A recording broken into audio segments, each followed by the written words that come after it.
हिम्मत कैसे भइल हो? अरे हमनी से बिना पूछले हमरे पोता का ब्याह तय करेगा? अरे ए घर में बड़ बुजुर्ग लोग बा कि ना बा? और तू हो कैसन पतो बाड़ू हो? अरे ब्याह तय करे से पहले तोके सास ससुर का याद ना आई?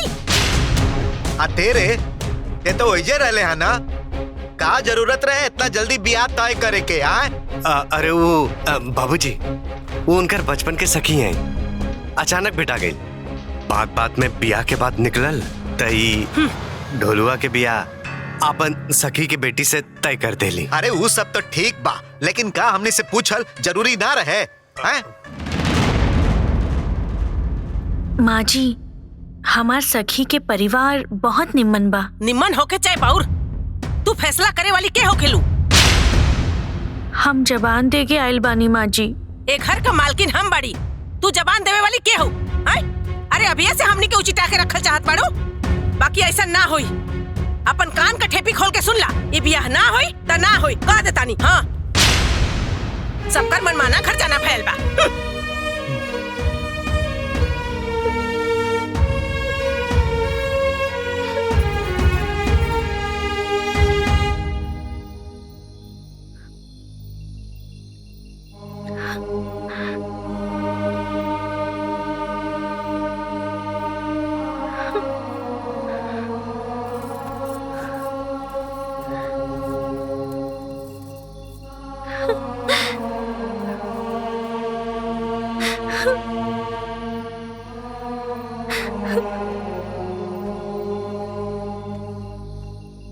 का भइल?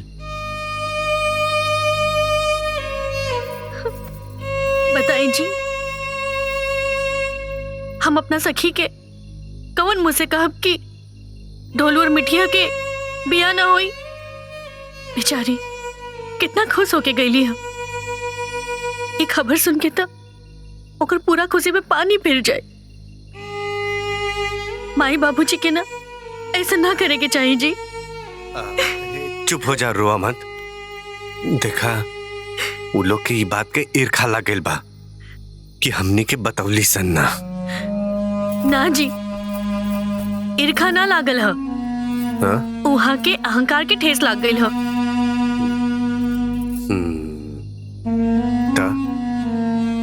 अब का कइल जाओ?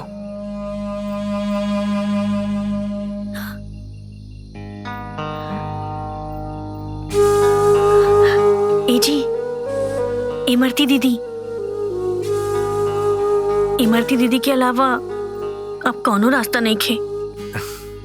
हाँ हो, उहे तो माय बाबूजी के ड्राइवर ही हस। हाँ, वो बात मनवा ली जी। हाँ। तब बिहाने वहाँ के बुला ली ना। बुला ले। अब तो खुश ना? हाँ। चल आप सुत जा।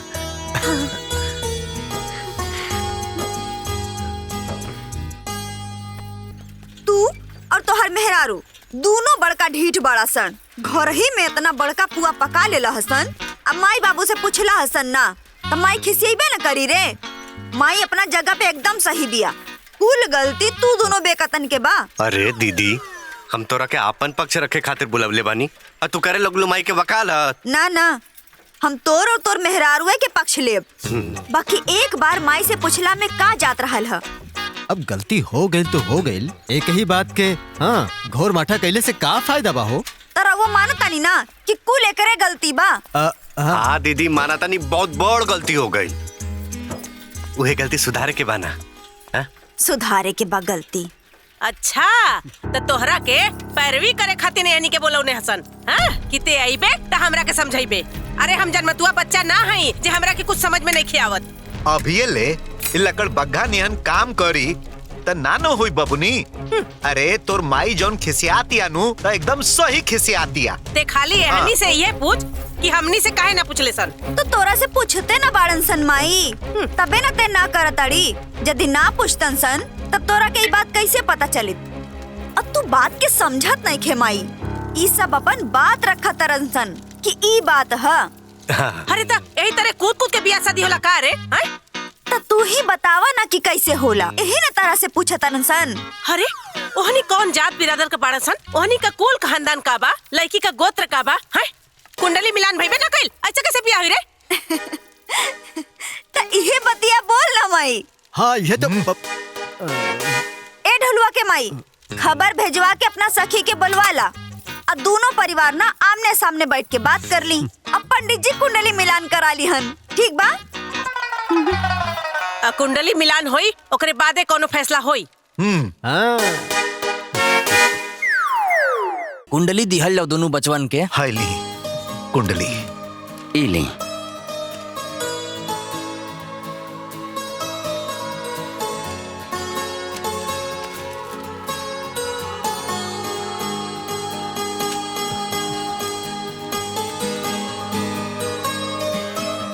ए सखी गुण मिल जाई। बताना देखा।